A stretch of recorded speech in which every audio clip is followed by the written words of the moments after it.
Price lord, hallelujah. ದೇವರ ನಾಮಕ್ಕೆ ಸ್ತೋತ್ರವಾಗಲಿ. ಪ್ರಾರ್ಥನೆ ಮಾಡಿಕೊಳ್ಳೋಣ.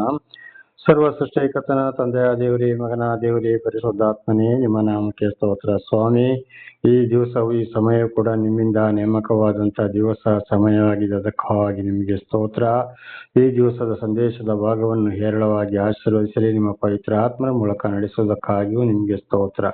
ಯೇಸುವಿನ ನಾಮದಲ್ಲಿ ಪ್ರಾರ್ಥಿಸಿದ್ದೇನೆ, ನಮ್ಮ ತಂದೆ, ಆಮೇನ್. ಇದನ್ನು ಕೇಳುತ್ತಿರುವ ನನ್ನ ಸಹೋದರ ಸಹೋದರಿಯರೇ, ನಿಮಗೂ ಕೂಡ ನನ್ನ ಹೃದಯಪೂರ್ವಕವಾದಂಥ ನಮಸ್ಕಾರಗಳು. ಈ ದಿವಸ ವಾರದ 7ನೇ ದಿವಸ, ಸಬ್ಬತ್ ದಿವಸವಾಗಿದೆ, ಪಶ್ಚಾತ್ತಾಪ ಪಡುವ ದಿವಸವಾಗಿದೆ ನಾವು ದೇವರಲ್ಲಿ. ಅದಕ್ಕಾಗಿ ಪ್ರತಿ ಶನಿವಾರ ಬೆಳಿಗ್ಗೆ ಆದಷ್ಟು ಬೇಗ ಎದ್ದು ಪಶ್ಚಾತ್ತಾಪ ಪಟ್ಟು ದೇವರಲ್ಲಿ ಕ್ಷಮೆಯನ್ನ ಯಾಚಿಸುವಂತ ದಿವಸವಾಗಿದೆ.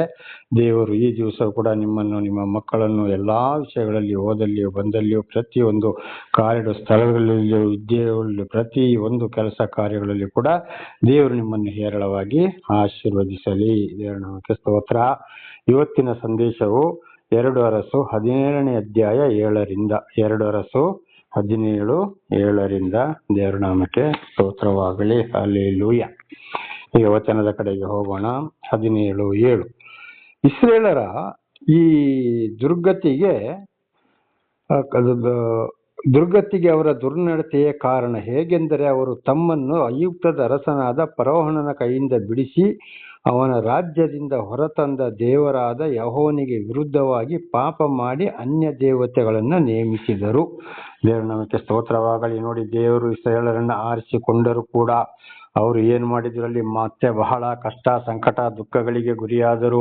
ಹಿಂದೆ ಇದನ್ನು ನಾವು ಅರಣ್ಯಕಾಂಡದಲ್ಲಿ ಓದಿಕೊಂಡಿದ್ದೇವೆ.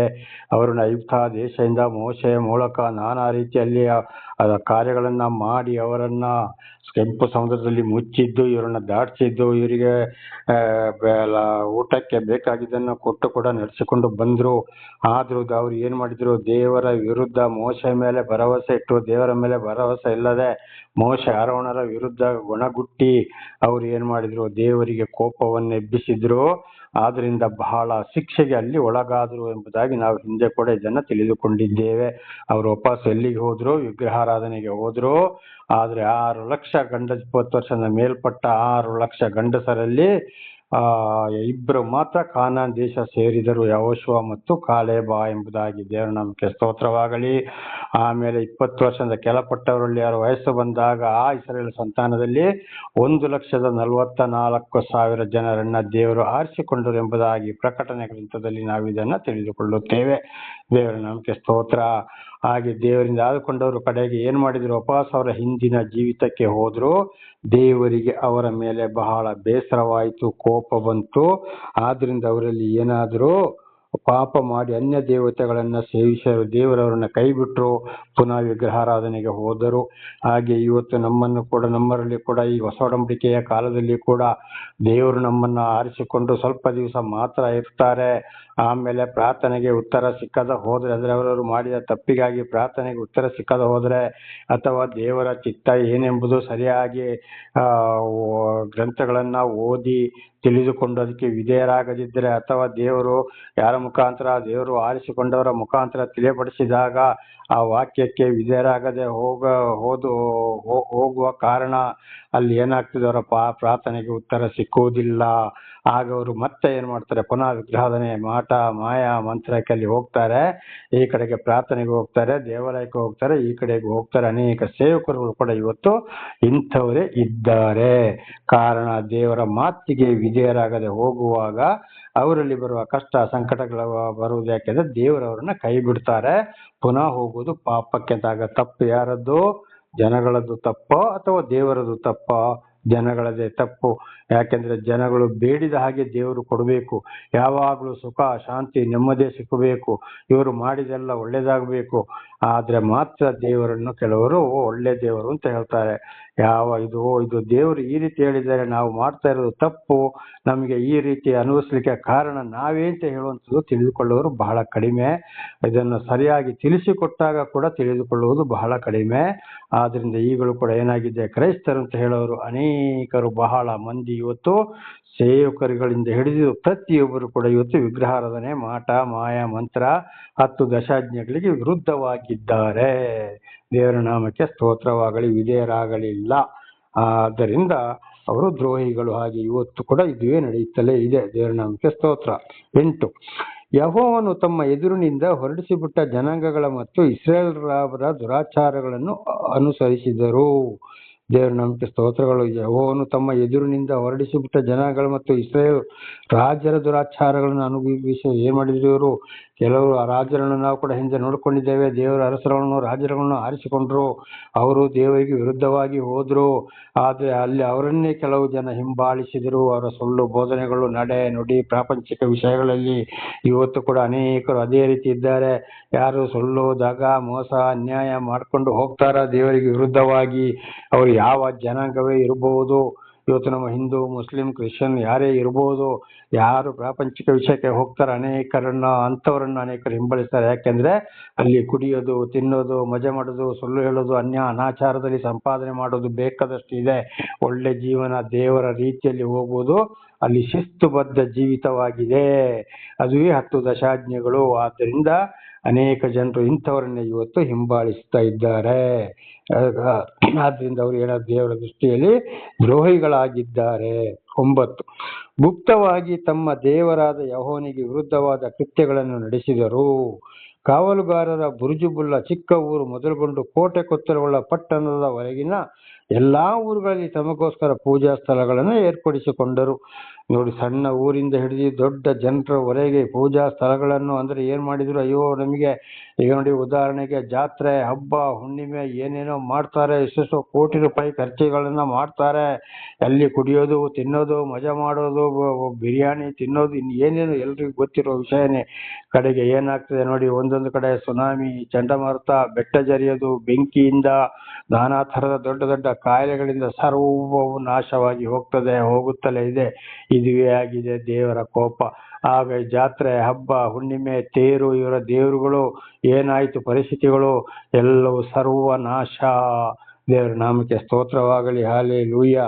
ಹಾಗಾಗಿ ಇವತ್ತು ಏನ್ ಮಾಡ್ತಾರೆ? ಸತ್ಯ ದೇವರ ಮಾತುಗಳನ್ನು ಅರಿತುಕೊಂಡು ಅದನ್ನು ಅದರಂತೆ ನಡೆಯುವರು ಬಹಳ ಜನ ಕಡಿಮೆ. ಆದ್ರೆ ದೇವರ ಆತ್ಮ ಯಾರಲ್ಲಿ ಇದೆಯೋ ಅವರು ಮಾತ್ರ ಅದನ್ನ ಕೈಗೊಂಡು ನಡೆಯುತ್ತಾರೆ ಅಂತ ಇದರ ಅರ್ಥವಾಗಿದೆ. 10, ಎಲ್ಲ ದಿಣ್ಣೆಗಳ ಮೇಲೆ ಮತ್ತು ಎಲ್ಲ ಹಸುರುಗಳ ಮರಗಳ ಕೆಳಗೆ ಕಲ್ಲು, ಕಂಬ, ಅಶೇರ ವಿಗ್ರಹ ಇವುಗಳನ್ನು ನಿಲ್ಲಿಸಿದರು.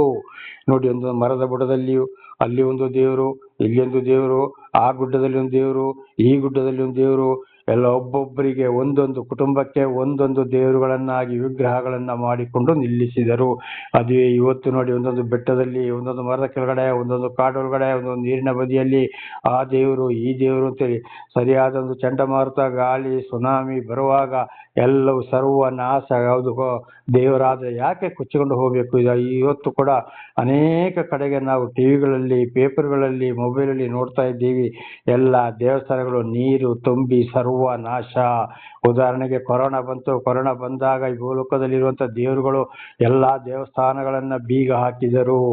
ಆಗ ನಿಜವಾದ ದೇವರುಗಳು ಅದಾದ್ರೆ ಯಾಕೆ ಬೀಗ ಹಾಕಬೇಕು? ಆಮೇಲೆ ದೇವರಿಗೆ ಸ್ಪ್ರೇ ಮಾಡಿದರು. ದೇವರಿಗೆ ನಿಜವಾಗಿ ಸ್ಪ್ರೇ ಮಾಡಬೇಕಾ? ಅನೇಕರು ಕೊರೋನಾದಲ್ಲಿ ಯಾಕೆ ಸಾಯ್ಬೇಕಾಯ್ತು? ಆಗ ದೇವರಿಗೆ ಅಂತವ್ರನ್ನ ಉಳಿಸಬಹುದಿತ್ತಲ್ಲ.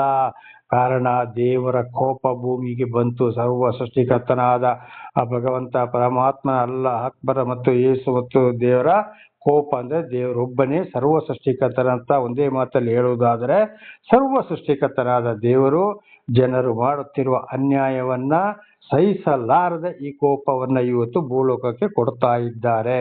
ಆದ್ರಿಂದ ಭೂಲೋಕದ ಯಾವ ದೇವರುಗಳು ಅಲ್ಲ, ಯಾವ ದೇವಸ್ಥಾನಗಳು ದೇವರಿಗೆ ದೇವಾಲಯವೇ ಬೇಕಾಗಿಲ್ಲ. ಹಾಗೇನ್ ಮಾಡ್ತಾ ಇದ್ದಾರೆ ಇವತ್ತು? ಈ ಒಂದು ದೇವರುಗಳು ಕೂಡ ಒಂದು ಊರೊಳಗೆ ಎಷ್ಟೋ ದೇವರುಗಳು. ಇದನ್ನ ಕೂಡ ನಾವು ಇವತ್ತಲ್ಲಿ ಅಲ್ಲಿ ನಡೆಯುವುದು ಬರೀ ಅನಾಚಾರ. ಆದ್ರಿಂದ ನನ್ನ ಸಹೋದರ ಸಹೋದರಿಯರೇ, ಸರ್ವ ಸೃಷ್ಟಿಕರ್ತರಾದ ದೇವರು ನಮಗೆ ದರ್ಶನ ಕೊಟ್ಟ ಮೇಲೆ ಈ ತರ ವಿಗ್ರಹಗಳಿಗೆ 10 ಆಜ್ಞೆಗಳಿಗೆ ವಿರುದ್ಧವಾಗಿ ನಾವು ನಡೆಯಬಾರದು, ಬಹಳ ಶಿಕ್ಷೆಯನ್ನ ಅನುಭವಿಸಬೇಕಾಗ್ತದೆ ಅಂತ ಇದರ ಅರ್ಥ. 11ನೇ ವಚನ, ಯೆಹೋವನು ತಮ್ಮ ಎದುರಿನಿಂದ ಹೊರಡಿಸಿಬಿಟ್ಟು ಅನ್ಯ ಜನಾಂಗಗಳಂತೆ ಎಲ್ಲಾ ಪೂಜಾ ಸ್ಥಳಗಳಲ್ಲಿ ಧೂಪ ಸುಟ್ಟು ತಮ್ಮ ದುಷ್ಕರಗಳಿಂದ ಆತನನ್ನು ರೇಗಿಸಿದರು. ನೋಡಿ, ಯಾರು ಹೋಗ್ತಾರೆ? ದೇವರು ಯಾರನ್ನ ಕೈ ಬಿಟ್ಟಿದ್ದಾರೋ ಅವರು ಮಾತ್ರ ವಿಗ್ರಹಾರಾಧನೆಗೆ, ಹಿಂದಿನ ಜೀವಿತಕ್ಕೆ, ಸೈತಾನ ಕಾರ್ಯಕ್ಕೆ ಹೋಗ್ತಾರೆ. ಆಗ ಅಂಥವರ ಮೇಲೆ ದೇವರಿಗೆ ಬಹಳ ಕೋಪ ದೇವರನ್ನು ಅವರು ರೇಗಿಸ್ತಾ ಇದ್ದಾರೆ, ಮತ್ತು ಶಿಕ್ಷೆಗೆ ಒಳಗಾಗ್ತಾರೆ ಅಂತ ಇದರ ಅರ್ಥ. ಇದು ನಡೆದು ಹೋಗಿದೆ, ಈಗಲೂ ಕೂಡ ಅದುವೇ ನಡೀತಾ ಇದೆ. ತಿಳಿಸಿದರೂ ಕೂಡ ತಿಳಿಯುವುದಿಲ್ಲ. 1 ಪೇತ್ರ 4ನೇ ಅಧ್ಯಾಯ 6ನೇ ವಚನದಲ್ಲಿ ನೋಡುವಾಗ ಯಾರು ಹೇಗಿದ್ದಾರೆ, ಯಾವ ಕಡೆ ದೇವರ ಕಡೆಗೆ ಹೋಗ್ತಾ ಇದ್ದಾರೋ, ನರಕದ ಕಡೆಗೆ ಹೋಗ್ತಾ ಇದ್ದಾರೋ, ಪಾತಾಳದ ಕಡೆಗೆ ಹೋಗ್ತಾ ಇದ್ದಾರ ಅಂತೇಳಿ ತಿಳ್ಕೊಳ್ಬಹುದು ಅಂತೇಳಿ 1 ಪೇತ್ರ 4ನೇ ಅಧ್ಯಾಯ 6ನೇ ವಚನದಲ್ಲಿ ಇದನ್ನ ನಾವು ಸ್ಪಷ್ಟವಾಗಿ ತಿಳಿದುಕೊಳ್ಳಬಹುದು. 12 ಯೆಹೋವನ ಆಜ್ಞೆಯನ್ನು ಮೀರಿ ವಿಗ್ರಹಗಳನ್ನು ಆರಾಧಿಸಿದರು. ದೇವರ ನಾಮಕ್ಕೆ ಸ್ತೋತ್ರವಾಗಲಿ. ದೇವರ ಆರಾಧನೆಯನ್ನು ಮೀರಿ ಈಗ ಉದಾಹರಣೆಗೆ ನಮ್ಮ ಕ್ರೈಸ್ತರಲ್ಲಿ ಕೂಡ ಏನ್ ಮಾಡ್ತಾರೆ, ಇವತ್ತು ಶಿಲುಬೆ, ನಿಜವಾಗಿ ಶಿಲುಬೆ ಶಾಪಗ್ರಸ್ತ, ನಿಜವಾಗಿ ದೇವರನ್ನ ಆದುಕೊಂಡವರು ಕ್ರೈಸ್ತರು ಅಂತ ಆಗುವುದಾದ್ರೆ, ಬೈಬಲನ್ನು ದೇವರನ್ನು ಹಿಂಬಾಲಿಸುವುದಾದರೆ ಒಂದು ಮನೆಯಲ್ಲಾಗಲಿ ದೇವಾಲಯದಲ್ಲಾಗಲಿ ಶಿಲುಬೆ ಗುರುತೆ ಇರಬಾರದು. ಕ್ರಿಸ್ಮಸ್ ಬಂತು ಅಂತೇಳಿ ಹಬ್ಬ ಏನ್ ಮಾಡ್ತಾರೆ, ದನಗಳನ್ನ ಮಾಡ್ಕೊಳ್ತಾರೆ, ಕುರಿಗಳನ್ನ ಮಾಡ್ಕೊಳ್ತಾರೆ, ಪಾರಿಗಳನ್ನ ಮಾಡ್ತಾರೆ, ಯೇಸುನ ಮಾಡ್ತಾರೆ, ಮರಿಯಮ್ಮನ ಮಾಡ್ತಾರೆ, ಕ್ರಿಸ್ಮಸ್ ಟ್ರೀ ಅಂತೇಳಿ ಮಾಡ್ತಾರೆ, ಅಲಂಕಾರ ಮಾಡ್ತಾರೆ, ಬೆಲೂನು ಕಟ್ತಾರೆ. ಅಲ್ಲಿ ತಿನ್ನೋದು ಕುಡಿಯೋದು ಯಾವ ಕಾರ್ಯವಾಗಿದೆ? ಇದು ಇಸ್ರೇಲರ ಮಾಡಿದಂತ ವಿಷಯಗಳು, ಆ ಘಟನೆಗಳು ಈಗಲೂ ನಡೀತಲೇ ಇವೆ. ಅವೆಲ್ಲವೂ ಧರ್ಮೋಪದೇಶಕಾಂಡ 4:15-19 ಓದುವಾಗ ಇವೆಲ್ಲ ವಿಗ್ರಹಗಳಿಗೆ ಸಮಾನ, ಇವೆಲ್ಲ ಸುಳ್ಳು ಬೋಧಕರ ಕೆಲಸಗಳಾಗಿವೆ. ದೇವರ ನಾಮಕ್ಕೆ ಸ್ತೋತ್ರವಾಗಲಿ. ಹಲ್ಲೆಲೂಯಾ. ಹಾಗೆ ಅಲ್ಲಿ ಏನ್ ಮಾಡಿದ್ರು, ಇವರು ವಿಗ್ರಹಗಳನ್ನ ಮಾಡಿ ಇವರು ನಿಲ್ಲಿಸಿಕೊಂಡರು. ಈಗ ಅನೇಕರು ಅಲ್ಲಿ ಶಿವ, ಇಲ್ಲಿ ಈಶ್ವರ, ಇಲ್ಲಿ ಪರಮೇಶ್ವರ, ಇಲ್ಲಿ ಶನಿ ಮಹಾತ್ಮ, ಇಲ್ಲಿ ಶ್ರೀಕೃಷ್ಣ ಪರಮಾತ್ಮ ಅಂತ ಹೇಳ್ಕೊಂಡು ನಾನಾ ಥರದಲ್ಲಿ ಇವತ್ತು ಬೊಂಬೆಗಳನ್ನ ಮಾಡಿಕೊಂಡು ಅದಕ್ಕೂ ಕೈ ಮುಗಿತಾರೆ, ಅಡ್ಡ ಬೀಳ್ತಾ ಇದ್ದಾರೆ. ಇದು ಕೂಡ ಇವರು ದೇವರಲ್ವಾ? ದೇವರು ಹೌದು, ಆದ್ರೆ ಅವುಗಳಿಗೆ ರೂಪ ಇಲ್ಲ. ಒಂದೊಂದು ಹೆಸರಿಗೆ ಒಂದೊಂದು ಅರ್ಥ. ಶಿವ ಅಂತ ಹೇಳುವಂತ ಅರ್ಥವೇ ಬೇರೆ, ಈಶ್ವರ ಪರಮೇಶ್ವರ ಅಂತ ಹೇಳುವಂತ ಅರ್ಥವೇ ಬೇರೆ, ಜಗದೀಶ್ ಅಂತ ಹೇಳುವಂತ ಅರ್ಥವೇ ಬೇರೆ, ಶ್ರೀಕೃಷ್ಣ ಪರಮಾತ್ಮ ಅಂತ ಹೇಳುವಂಥದ್ದೇ ಬೇರೆ, ಶ್ರೀಮನ್ನಾರಾಯಣ ಬ್ರಹ್ಮ ವಿಷ್ಣು ಮಹೇಶ್ವರ ಅಂತ ಹೇಳುವಂಥದ್ದೇ ಬೇರೆ. ಇದೆಲ್ಲವನ್ನ ಚೆನ್ನಾಗಿ ನಾವು ಅರ್ಥ ಮಾಡಿಕೊಳ್ಳಬೇಕು. ಇವೆಲ್ಲ ಒಂದು ಶಕ್ತಿ ಹೊರತು ಖಂಡಿತವಾಗಿ ರೂಪವಲ್ಲ. ದೇವರ ನಾಮಕ್ಕೆ ಸ್ತೋತ್ರವಾಗಲಿ. ಹಲ್ಲೆಲೂಯಾ. ಹಾಗೆ ಆರಾಧಿಸಿದರು, ಅದು ಇವತ್ತು ಕೂಡ ನೆರವೇರ್ತಾ ಇದೆ. ಆಮೇಲೆ 13ನೇ ವಚನ, ಯೆಹೋವನ ದರ್ಶಿಗಳೆನಿಸಿಕೊಂಡ ತನ್ನ ಪ್ರವಾದಿಗಳ ಮುಖಾಂತರವಾಗಿ ಇಸ್ರಾಯೇಲ್ಯ ಯಹೂದ್ಯರಿಗೆ, ನೀವು ನಿಮ್ಮ ದುರಾಚಾರಗಳನ್ನು ಬಿಟ್ಟು ನಾನು ನಿಮ್ಮ ಪಿತೃಗಳಿಗೆ ನನ್ನ ಸೇವಕನಾದ ಪ್ರವಾದಿಗಳ ಮುಖಾಂತರವಾಗಿ ನಿಮಗೂ ಕೊಟ್ಟಂತ ನನ್ನ ಎಲ್ಲ ಆಜ್ಞಾ ವಿಧಿಗಳನ್ನು ಕೈಗೊಂಡು ನಡೆಯಿರಿ ಎಂದು ಖಂಡಿತವಾಗಿ ಹೇಳಿದಾಗ, ಅವರು ದೇವರಾದ ಯೆಹೋವನನ್ನು ನಂಬದೆ ಆತನ ಆಜ್ಞೆಗಳಿಗೆ ಮಣಿಯದೇ ಇದ್ದ ತಮ್ಮ ಹಿರಿಯರಂತೆ ಆತನಿಗೆ ಕಿವಿಗೊಡದೆ ಹೋದರು. ನೋಡಿ, ದೇವರು ಏನ್ ಮಾಡಿದ್ರು, ಆದ್ರೂ ರಕ್ಷಣೆಗೆ ಬಂದರಲ್ಲಿ ಖಂಡಿತವಾಗಿ ನಿಮ್ಮ ಹಿರಿಯರಂತೆ ನಿಮ್ಮ ಹೃದಯಗಳನ್ನ ಕಠಿಣ ಮಾಡಿಕೊಳ್ಬೇಡಿ, ನನ್ನ ಮಾತುಗಳನ್ನ ಕೇಳಿ. ನಿಮ್ಮ ಹಿರಿಯರು ಈ ರೀತಿ ಆಗಿ ಅವರು ಏನ್ ಮಾಡಿದ್ರು, ಶಿಕ್ಷೆಗೆ ಒಳಗಾದ್ರು. ನೀವಾದರೂ ನನ್ನ ಮಾತನ್ನ ಕೇಳಿ ಅಂತೇಳಿ ದೇವರು ಏನ್ ಮಾಡಿದ್ರು, ಈ ಹಿಂದಿನ ಈ ಹಳೆ ಒಡಂಬಡಿಕೆ ಕಾಲದಲ್ಲಿ ಪ್ರವಾದಿಗಳನ್ನ ಕಳಿಸಿದ್ರು. ಹೊಸ ಒಡಂಬಡಿಕೆ ಈಗಿನ ಕಾಲದಲ್ಲಿ ಸಾಕ್ಷಿಗಳನ್ನ ಕಳಿಸ್ತಾರೆ. ಇದು ತಪ್ಪು, ಇದು ಸರಿ ಅಂತ ಮಾಡಬೇಡಿ, ದೇವರು ಈ ರೀತಿ ಹೇಳಿದ್ದಾರೆ, ಶಿಕ್ಷೆ ಬರ್ತದೆ, ದಯವಿಟ್ಟು ಬದಲಾಗಿ ಅಂತೇಳಿ ಇವತ್ತು ಕೂಡ ದೇವರು ಆರಿಸಿಕೊಂಡವರನ್ನ ಯಾರ ಮೇಲೆ ದೇವರಿಗೆ ಪ್ರೀತಿ ಇದೆಯೋ ಅಲ್ಲಿಗೆ ಕಳಿಸ್ತಾ ಇದ್ದಾರೆ. ಆದ್ರೆ ಕಿವಿ ಕೊಡ್ತಾ ಇಲ್ಲ ಅವರು. ಕಾರಣ ಯಾಕೆ ಅಂದ್ರೆ, ಈ ಹಿಂದೆ ಸುಳ್ಳು ಬೋಧಕರು ಪ್ರವಾದಿಗಳ ಮಾತುಗಳನ್ನ ಕೇಳಿ, ಉದಾಹರಣೆಗೆ ಅವರ ಹಿಂದೆ ಹೋದ್ರೆ ಆಗ್ಲೇ ಹೇಳಿದಾಗೆ ತಿನ್ನಕ್ಕೆ ಕುಡಿಯಕ್ಕೆ ಬಿರಿಯಾನಿ, ಚಿಕನ್, ಮಟನ್, ಕಬಾಬು ಬೇಕಾದಷ್ಟು ಸಿಗ್ತದೆ. ಸುಳ್ಳು ಬೋಧನೆಗಳನ್ನ ಮಾಡಿ ಅವರ ಮುಖಕ್ಕೆ ಸರಿಯಾಗಿ ಮಾತನಾಡ್ತಾರೆ. ಒಬ್ಬರಷ್ಟು ನಾನಾ ತರದ ಸ್ಟೈಲು, ಅಸಹ್ಯ ಕಾರ್ಯಗಳನ್ನ ಮಾಡ್ಕೊಂಡು ಬಂದ್ರೆ, ಅಸಹ್ಯ ಬಟ್ಟೆಗಳನ್ನ ಹಾಕೊಂಡು ಬಂದ್ರೆ ಅವರಿಗೆ ಪ್ರೈಸ್ ಲಾರ್ಡ್ ಹೇಳಿ ಏನ್ ಮಾಡ್ತಾರೆ, ಸೆಕೆಂಡ್ ಕೊಡ್ತಾರೆ. ಈ ತರದ ನಮಸ್ಕಾರ ಅಂತ ಹೇಳ್ತಾರೆ, ಬಹಳ ಚೆನ್ನಾಗಿ ಕಾಣ್ತಿ ಅಂತ ಹೇಳ್ತಾರೆ.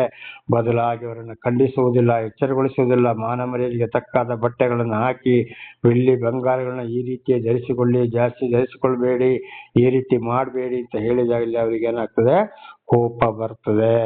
ಅದಕ್ಕೆ ಇಬ್ರಿಯ ಗ್ರಂಥದಲ್ಲಿ 2 ಕಡೆ ಬರೆಯಲ್ಪಟ್ಟಿದೆ, ದೇವರ ಕೋಪವು ಯಾರ ಮೇಲೆ ಇಳಿದು ಬಂತು, ಪಾಪ ಮಾಡಿದವರ ಮೇಲೆ ಅಲ್ಲವೇ ಅಂತ. ಹಾಗೆ ಇವತ್ತು ದೇವರ ಕೋಪ ಅಂತವ್ರ ಮೇಲೆ ಬರ್ತದೆ.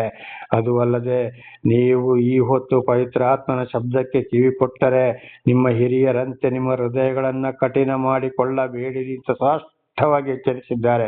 ಇಬ್ರಿಯ ಗ್ರಂಥದಲ್ಲಿ 2 ಕಡೆಗೆ ನಿಮ್ಮ ಹಿರಿಯರು ಪಾಪ ಮಾಡಿದಂತೆ ನೀವು ಪಾಪ ಮಾಡಬೇಡಿ, ದೇವರ ಕೋಪ ಯಾರ ಮೇಲೆ ಬಂತು? ಪಾಪ ಮಾಡಿದವರ ಮೇಲೆ ಅಲ್ಲವೇ ಅಂತ. ಆದ್ರಿಂದ ನನ್ನ ಸಹೋದರ ಸಹೋದರಿ, ಯಾರು ಮಾತು ಕೇಳಿ ನಡೆಯೋದಿಲ್ವೋ ಖಂಡಿತವಾಗಿ ಅಂಥವರ ಸಹವಾಸವನ್ನು ಬಿಟ್ಟು ನಾವು ನಿಜವಾಗಿ ದೇವರ ಆಜ್ಞೆಗಳಿಗೆ ವಿಧೇಯರಾಗಿ ಮತ್ತೆ ಸ್ತೋತ್ರಗಳೇ ನಂಬದೆ ಹೋದ ಕಾರಣ ಕಿವಿ ಕೊಡ್ಲಿಲ್ಲ. ಇವತ್ತು ಕೂಡ ಅದುವೇ ನಡೀತಾ ಇದೆ. ಸತ್ಯ ಸುವಾರ್ತೆಗೆ ಜನರು ಕಿವಿ ಕೊಡೋದು ಬಹಳ ಅವರಿಗೆ ಬೇಸರವಾಗಿದೆ. ಕಾರಣ ಈ ಲೋಕದ ವಿಷಯಗಳು ಅವರಿಗೆ ಬೇಕಾಗಿರುವುದರಿಂದ. ಇದರ ವಿಷಯಗಳನ್ನು ಹೇಳಕ್ ಹೋದ್ರೆ ಪ್ರತಿಯೊಂದು ಚರ್ಚ್ಗಳಲ್ಲಿಯೂ, ದೇವಾಲಯಗಳು, ಮಂದಿರಗಳಲ್ಲಿ ಹೇಳಕ್ ಹೋದ್ರೆ 3 ದಿವಸ ಹೇಳಿದ್ರು ಕೂಡ ಇದು ಮುಗಿಯುವುದಿಲ್ಲ. ದೇವರ ನಾಮಕ್ಕೆ ಸ್ತೋತ್ರ. 15ನೇ ವಚನ. ಆತನು ತಮ್ಮ ಪಿತೃಗಳಿಗೆ ಕೊಟ್ಟ ವಿಧಿ ನಿಬಂಧನೆಗಳನ್ನು, ತಮಗೆ ಹೇಳಿಸಿದ ಬುದ್ಧಿವಾಕ್ಯಗಳನ್ನು ತಿರಸ್ಕರಿಸಿ ಮಿಥ್ಯಾದೇವತೆಗಳನ್ನು ಸೇವಿಸಿ ನಿಷ್ಪ್ರಯೋಜಕರಾದರು. ಸುತ್ತನ ಜನಾಂಗಗಳನ್ನು ಅನುಸರಿಸಬಾರದೆಂದು ಯೆಹೋವನು ಆಜ್ಞಾಪಿಸಿದರು, ಅವರು ಕೇಳದೆ ಅವರನ್ನು ಅನುಸರಿಸಿದರು. ನೋಡಿ, ದೇವರು ಹೇಳ್ತಾ ಇದ್ದಾರೆ, ನೀವು ಆದುಕೊಂಡಿದ್ದು ನಾನು ನಿಮ್ಮನ್ನು ಆದುಕೊಂಡಿದ್ದೆ, ಆದ ಕಾರಣ ನೀವು ಸುತ್ತಲ ಜನಾಂಗಗಳ ಕಾರ್ಯಗಳನ್ನು ನೀವು ಮಾಡಬೇಡಿ, ಅವರ ವಿಗ್ರಹದಲ್ಲಿ ಪಾಲ್ಗೊಳ್ಳಬೇಡಿ, ಅವರ ವಿಚಾರವೇ ನಿಮಗೆ ಬೇಡ, ನೀವು ನನ್ನೊಂದಿಗೆ ಜೀವಿಸಿ ನನ್ನ ಮಾತನ್ನ ಕೇಳಿ ಅಂತ. ಆದ್ರೆ ಅವ್ರು ಏನ್ ಮಾಡ್ತಾರೆ ಇವತ್ತು? ಅನೇಕರು ಅಯ್ಯೋ ಅವ್ರು ಕರೆದ್ರು, ಅಲ್ಲಿ ಹೋದ್ರೆ ನಮಗೇನು, ತಿಂದ್ರೆ ನಮಗೇನು, ಅದು ನಮ್ಗೆ ಏನು ಅಲ್ಲ, ಅವರಿಗೆ ಬೇಸರವಾಗ್ತದೆ, ನಮಗೆ ಅವರು ಬೇಕು ಇವರು ಬೇಕು, ನಮಗೆ ಕಷ್ಟ ಬಂದಾಗ ನಾವು ಏನ್ ಮಾಡೋದು, ಸತ್ತಾಗ ಸಮಾಧಿ ಮಾಡೋದು, ಏನ್ ಮಾಡ್ಬೇಕು, ಅವರಿಗೆ ಬೇಸರವಾಗ್ತದೆ, ನಾವು ಎಲ್ರ ಜೊತೆಲಿ ಚೆನ್ನಾಗಿರ್ಬೇಕು ಅಂತೇಳಿ ಅನೇಕ ಇವತ್ತು ದೇವಮಾನವರದಂತೂ ಬಿಟ್ಟ ಹಾಕಿ ಖಂಡಿತವಾಗಿ ಸತ್ಯ ದೇವರದ ಇವತ್ತು ಬೈಬಲ್ ಮೂಲಕ ದೇವರನ್ನು ಅರಿತುಕೊಳ್ಳೋರು ಮತ್ತು ಈ ಕುರಾನ್ ಮೂಲಕ ದೇವರು ಅರಿತುಕೊಳ್ಳೋರು ಕೂಡ ಬಹಳ ಮಂದಿ ಇದೇ ಕೆಲಸವಾಗಿದೆ. ವಿಗ್ರಹಾರಾಧಕರು ಸೇರೋದು, ಅವರಾಗಿ ಕುಡಿಯೋದು, ಕುಣಿಯೋದು, ಮಾಡೋದು, ನಾನಾ ರೀತಿಯ ಲೋಕದ ವಿಷಯದಲ್ಲಿ ಮುಳುಗಿ ಹೋಗಿದ್ದಾರೆ. ಇಂಥವರನ್ನು ಹಿಂಬಾಲಿಸಬಾರದು.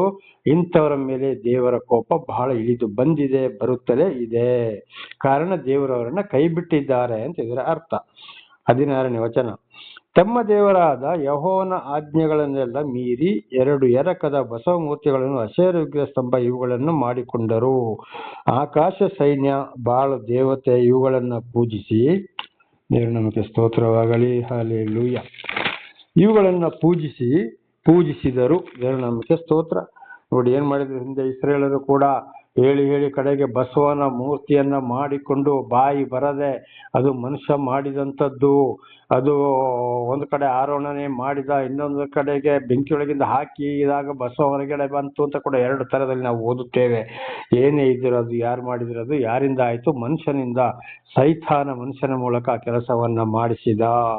ದೇವರ ನಾಮಕ್ಕೆ ಸ್ತೋತ್ರವಾಗಲಿ. ಹಾಗೆ ಇವತ್ತು ಕೂಡ ಉದಾಹರಣೆಗೆ ತಗೊಳ್ಳುವ, ಇವತ್ತು ಅಲ್ಲಿ ಬಸವನ ದೇವಸ್ಥಾನ, ಇಲ್ಲಿ ಬಸವನ ದೇವಸ್ಥಾನದಲ್ಲಿ ಎತ್ತುಗಳನ್ನ ಇವತ್ತು ಮಣ್ಣಿನಿಂದಲೂ, ಕಬ್ಬಿಣದಿಂದಲೂ, ಮರದಿಂದಲೂ ಅಥವಾ ಸ್ಟೀಲ್ನಿಂದಲೂ ಎತ್ತನ್ನು ಮಾಡಿಕೊಂಡು ಬಸವನ ದೇವಸ್ಥಾನದಲ್ಲಿ ಮಾಡ್ತಾರೆ. ಆದ್ರೆ ಅದು ಎಷ್ಟು ವರ್ಷ ಆದ್ರೂ ಮಲಗಿದರಿಂದ ಹೇಳ್ತದ, ಅದಕ್ಕೆ ತುಕ್ಕು ಹಿಡಿತದೆ, ಬಿದ್ದೆ ಹೋಗ್ತದೆ, ಒಡೆದೇ ಹೋಗ್ತದೆ, ನಡೆದಾಡ್ತದೆ. ಇವತ್ತು ಅನೇಕ ಬಸವನ ದೇವಸ್ಥಾನ ಹಾಳು ಬಿದ್ದು ಹೋಗಿವೆ, ಜಾಳಿ ಗಿಡಗಳು ಎದ್ದಿವೆ.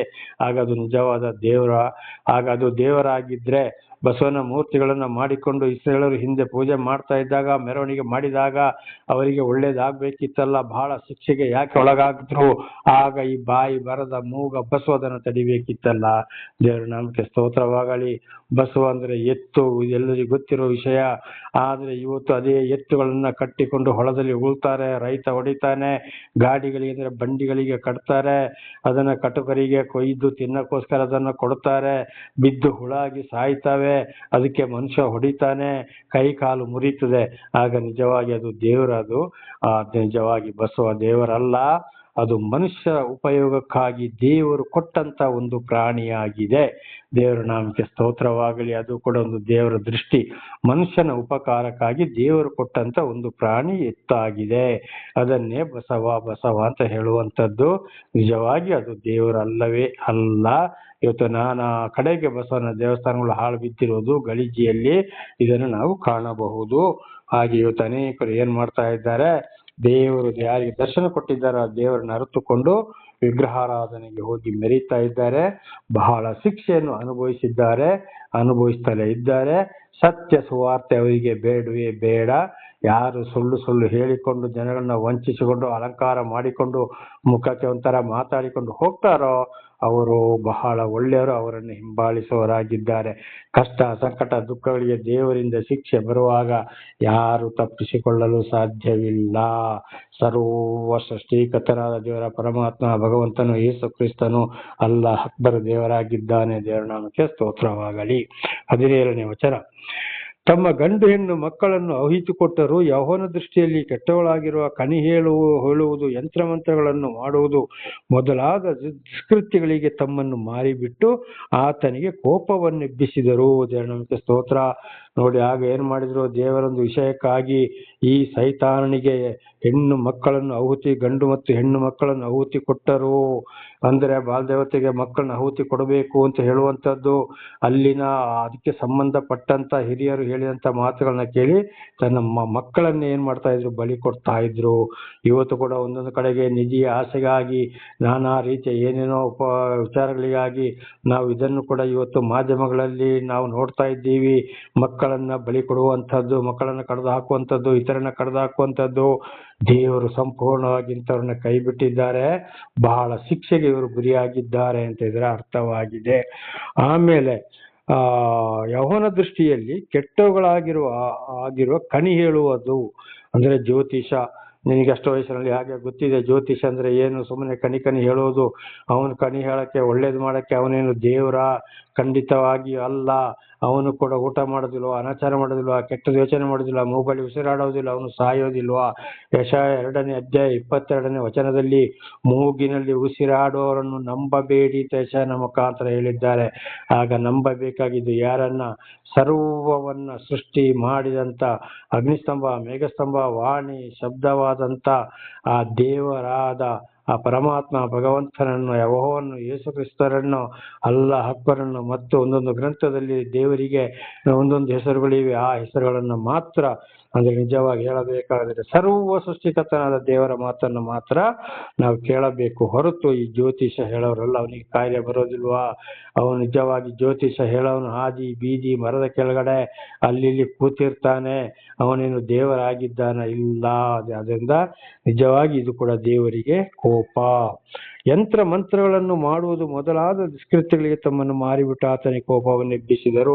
ಪುನಃ ಹಿಂದಿನ ಜೀವಿತವನ್ನು ಬಿಟ್ಟು ತಾತಿ ತಗಡ, ಮನೆಗೆ ನೂಲು, ಮನೆಗೆ ಗುಂಬ, ಮನೆಯೊಳಗಡೆ ಗುಂಬ, ನಾನಾ ರೀತಿ ತಾಯ್ತಿಗಳನ್ನ ಮಾಡಿಕೊಳ್ಳೋದು ಕೂಡ ದೇವರಿಗೆ ಕೋಪವಾಗಿದೆ. ಇವರು ಯಾರಿಂದಲೂ ಸಾಧ್ಯವಿಲ್ಲ.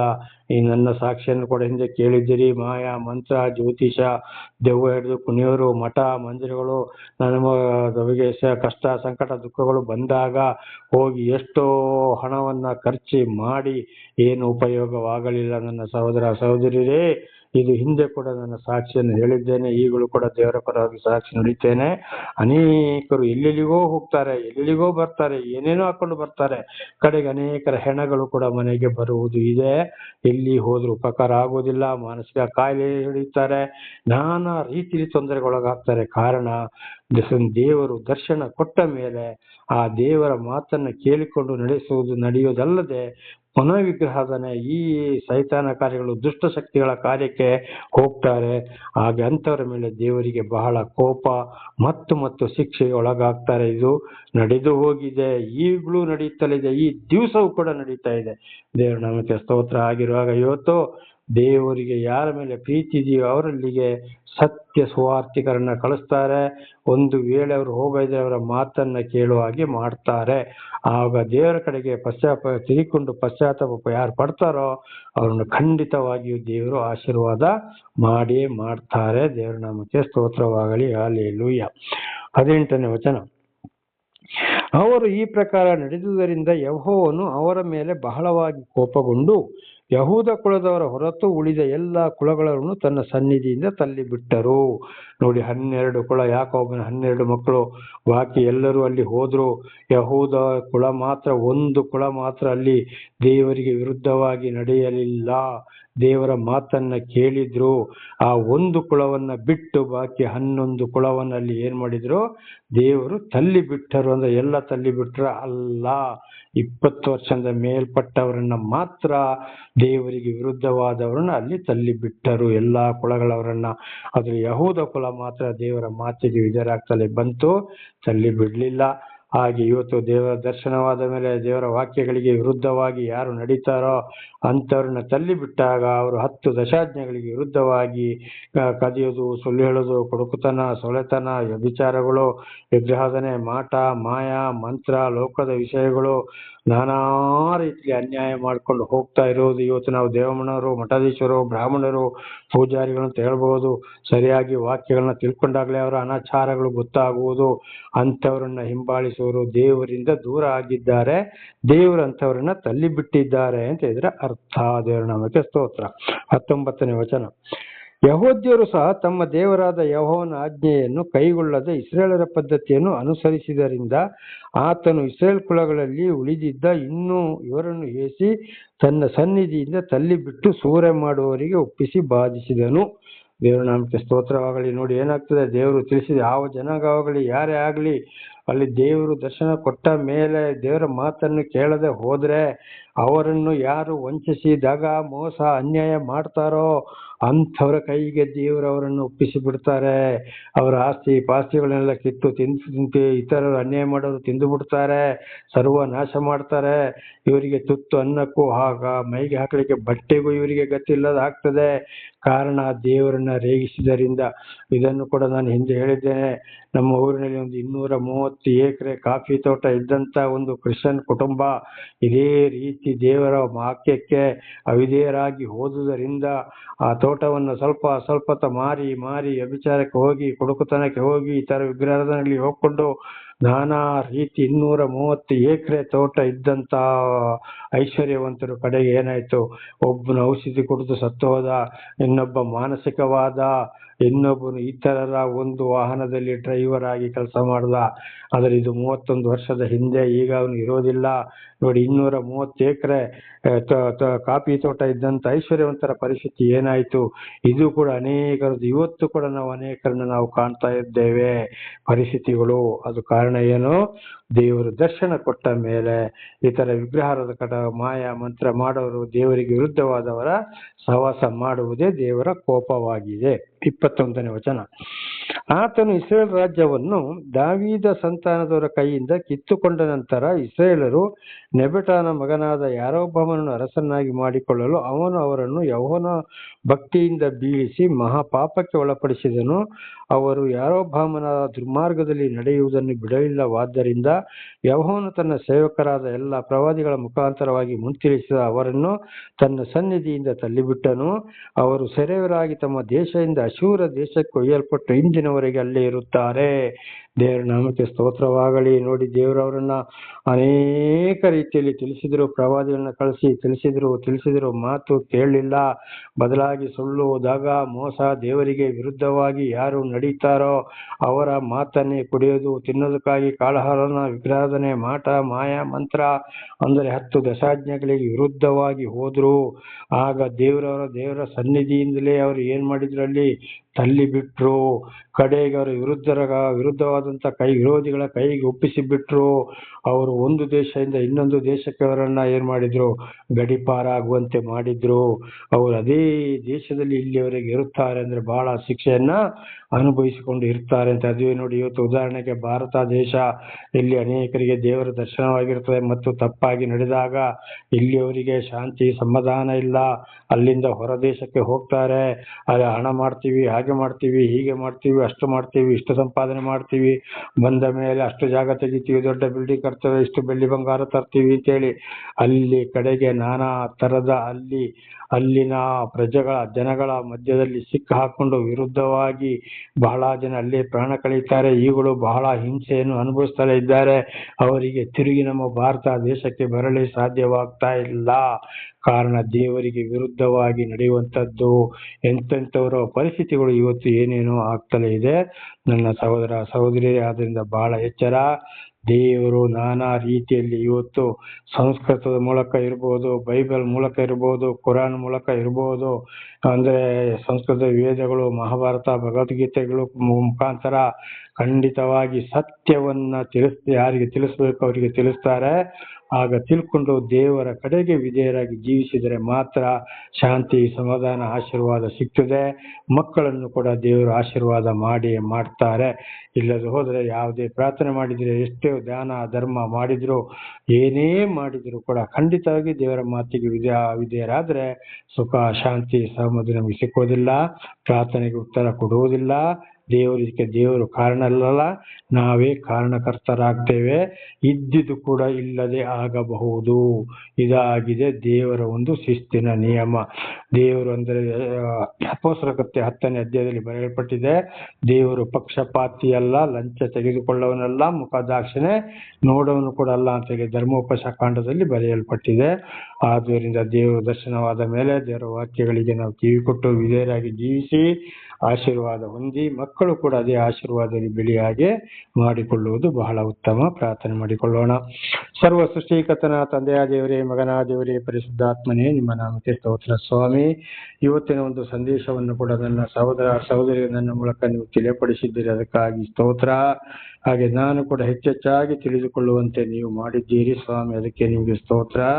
ಇದರಲ್ಲಿ ಏನಾದರೂ ಸಹೋದರಿ ನೀವು ಆರಿಸಿಕೊಂಡವರು ತಪ್ಪಿ ಹೋಗಿದ್ದರೆ ಅವರನ್ನು ಕ್ಷಮಿಸಿರಿ. ಮತ್ತೆ ನಿಮ್ಮ ಒಂದು ದಾರಿಯಲ್ಲಿ ನಡೆಯುವಂತೆ ಅವರನ್ನು ಹೇರಳವಾಗಿ ಆಶೀರ್ವದಿಸಿರಿ. ಪಾಪ ಪರಿಹಾರ ರಕ್ಷಣೆ ನಿಮ್ಮಿಂದಲೇ ಹೊರತು ಬೇರೆ ಯಾರಿಂದಲೂ ಇಲ್ಲ. ನೀವೊಬ್ಬರೇ ದೇವರು. ಘನ ಮಾನ ಮಹಿಮೆ ನಿಮ್ಮೊಬ್ಬರಿಗೆ ಈಗ ಯುಗಾಂತರಕ್ಕೂ ಸ್ತೋತ್ರ ಉಂಟಾಗಲಿ. ನಿಮ್ಮೆಲ್ಲ ಉಪಕಾರಗಳಿಗಾಗಿ ಕೃತಜ್ಞತಾ ವಂದನೆಗಳು. ಯೇಸುವಿನ ನಾಮದಲ್ಲಿ ಪ್ರಾರ್ಥಿಸಿದ್ದೇನೆ ನಮ್ಮ ತಂದೆಯ ಆಮೆನ್. ಇದನ್ನು ಕೇಳುತ್ತಿರುವ ನನ್ನ ಸಹೋದರರೇ, ನಿಮಗೂ ನನ್ನ ಹೃದಯಪೂರ್ವಕವಾದ ಧನ್ಯವಾದಗಳು. ದೇವರು ನಿಮ್ಮನ್ನು, ನಿಮ್ಮ ಮಕ್ಕಳನ್ನು ಎಲ್ಲರನ್ನ ಕ್ಷಮಿಸಿ ಹೇರಳವಾಗಿ ದೇವರ ಪ್ರೀತಿಯಲ್ಲಿ ಎಲ್ಲಾ ರೀತಿಯಲ್ಲಿ ನಡೆಸಲಿ. ಆಮೇನ್.